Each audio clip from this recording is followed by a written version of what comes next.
You're listening to the AFTERBUZZ TV Network, now the largest new media platform on the web, and your #1 source for after-show entertainment. Very good, Dean Johnson.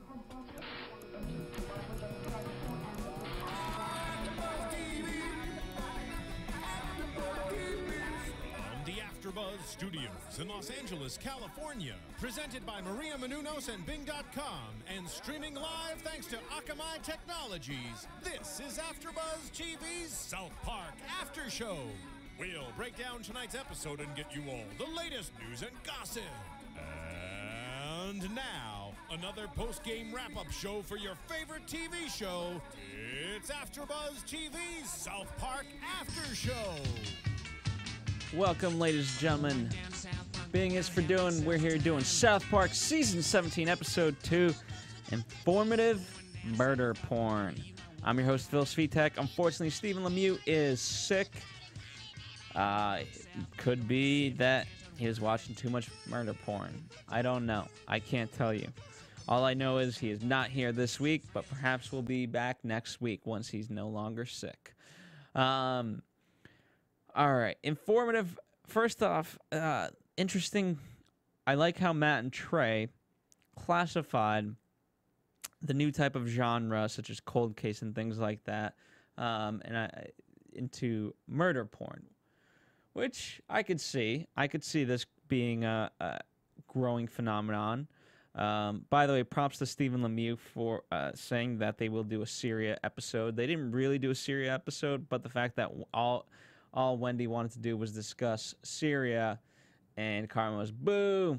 That, to me, was very funny. And so they kind of got that out of the way without really having to deal with it too much, so I like that aspect of it. Marissa, are you familiar with murder porn? No, I am not. It sounds a lot like Flup, but I don't know. Okay, I what might about, be on the are you same show. familiar with like shows like Cold Case and kind of now Law and Order? They mentioned OWN being one of the networks that has a lot of this stuff. No, I'm not familiar with that. It's basically where they, whether fictional or kind of documentary, they depict couples having sex and murdering each other because of different things. Think of it, it's almost like take soap opera to the next level. You know, like, oh, you cheated on me. Well, I'm gonna kill not only you, or not only the guy who you're cheating with, but also you. Wow. And then That's a very dramatic soap opera in a very violent way. But you know, I like, again, I like the level that they took it to, and the fact that taking the notion of what has always been, and Marissa, if you've experienced this, and I like how everyone's kind of experienced this, of like, okay, if you play violent video games, you're going to be a violent person yourself. And obviously now the flip of this is more true. The parents, we should be worrying about parents for watching murder porn, hence they will reenact the fact that they want to murder each other. Therein lies the comedy. That? Yeah, I get that. Still kind of twisted, though. It is very twisted, but you never kind of look at it that way. You never think about it that way. And, I mean, how many times has South Park touched upon the fact that we're pretty much a very violent society? And, yes, it's partly it's kids learning all this stuff from a very early age, being exposed to it. But it's also, you know, parents are being exposed to this. I mean, you know, I remember when we did Desperate Housewives here at AFTERBUZZ TV. Great show. You watched it, right? I did. Okay, I could see that being categorized as murder porn. I mean, Eva Longoria, especially in the early seasons, and the fact that I know this is insane, but like, how many times did she just fucking cheat on her husband? A few times, and definitely that was an ongoing storyline for her in the first season. But there were murders in Desperate Housewives. So many murders. So many murders. There were probably like That was 3 a murders nighttime. a season. Yeah, that was a nighttime soap opera. I would, another show that we do here is Revenge. I would categorize that as murder porn. I would think any show that has serial killers. No, but that's the funny part. They're not serial killers. Desperate Housewives didn't have shows that had a lot of murders then. Yes. Okay. And passion. And you know, and you could see like, okay, Betrayal now is on ABC, right? That's kind of in that vein. So many shows, and the fact that they called out, you know, they didn't really call out Oprah, but I liked how they mentioned the OWN network. It's funny to me.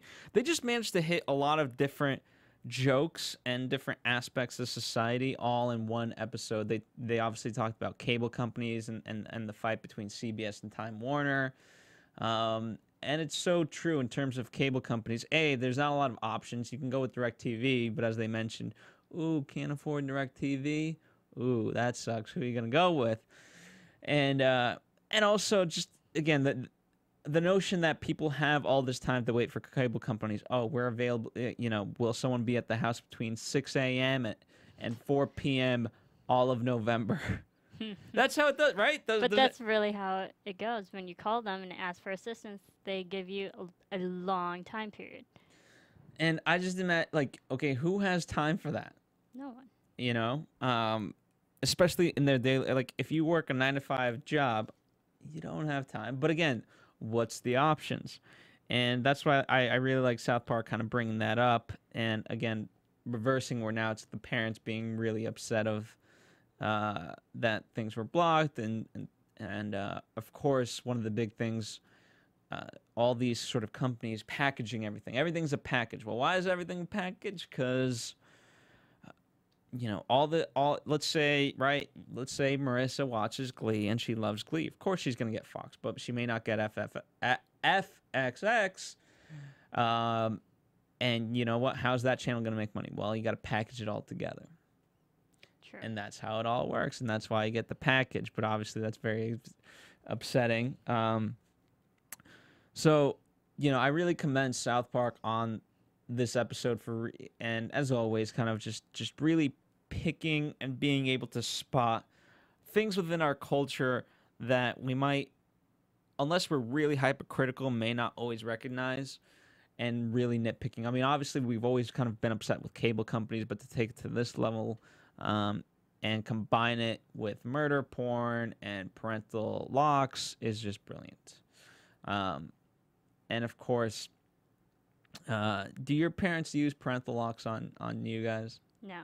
No? No. They just trusted you? Yeah. And that was the big debate of today was, okay, you know, sure, our parents can watch murder porn, but do we trust that they won't reenact the things that they see? Obviously, that's always been more for for kids of like, hey, well, my child's too young to handle that, so we got to parentally block that. Well, the parental lock is now literally that. It blocks the parent. See, Marissa's liking it. But why would they block the parents? Because they're watching murder porn and then reenacting murder porn. The parents are. Yes. Okay. And to bring in Minecraft into this, by the way, I've never played this game. You know, if it was World of Warcraft, I would have a better reference to it, even though I haven't played World of Warcraft. But to bring that in, and that's the sort of quiz in order to unlock murder porn, it's great. And it just took everything to a whole new level. It really did. And you know, I was just thinking, you know, for me, I was watching it solo today. And again, you know, it's just really great comedy of how just everything, you know, nothing's questioned. The kids are having their community center meeting, and you know, and they come up with the whole plan, and nothing's questioned. The only one questioning anything is Cartman to Wendy, but because it's funny. It's never like, oh well, that's dumb, which is what makes South Park brilliant. By the way, some great moments for me tonight. Randy, he's always a classic, and how far he's willing to go, and the fact that really defining marriage as being, you know, we're not just good friends. We need to be doing something together. And so and of course, just having sex isn't enough. You have to watch murder porn while doing it, Marissa. So when you get married, you and your spouse will watch murder porn in order to be intimate with each other.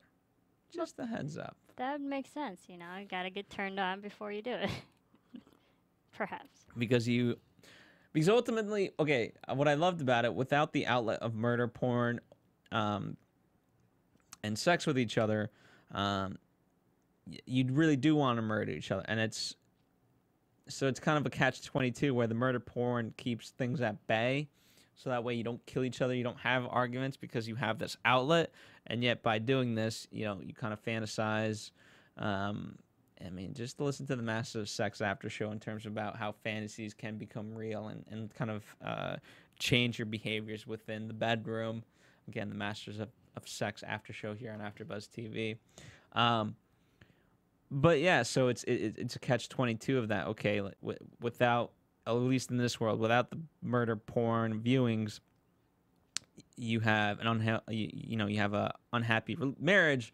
With the murder porn, you stand a risk, whatever the percentage is, of actually murdering each other. So that's really what I loved about this episode. It is quite unfortunate that we didn't have Stephen Lemieux tonight here. But fans, write in. Let us know what you guys are thinking. Did you like the episode? You know, one of the big... It's always a question of how does the episode compare in the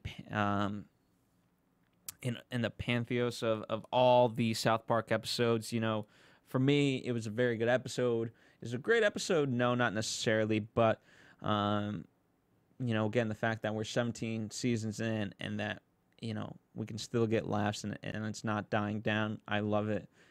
I think it's really fantastic. So overall, really good episode. I enjoyed it.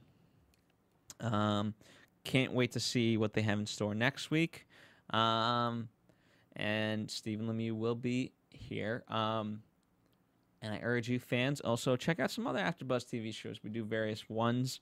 You know, for example, if you guys, as fans of South Park, you guys might like The League, perhaps. Hello Ladies on HBO. That's a good show that we cover here.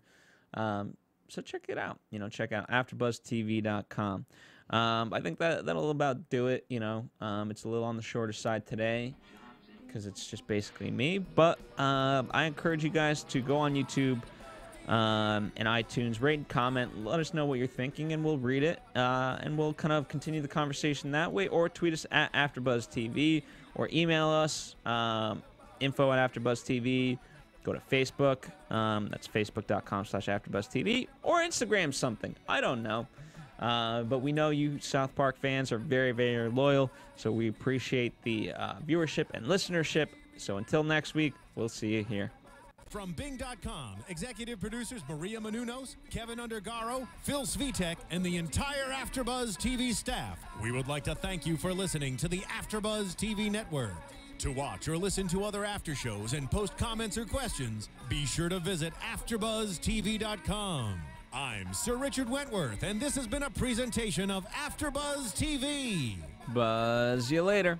The views expressed herein are those of the hosts only and do not necessarily reflect the views of AfterBuzz TV or its owners or principals.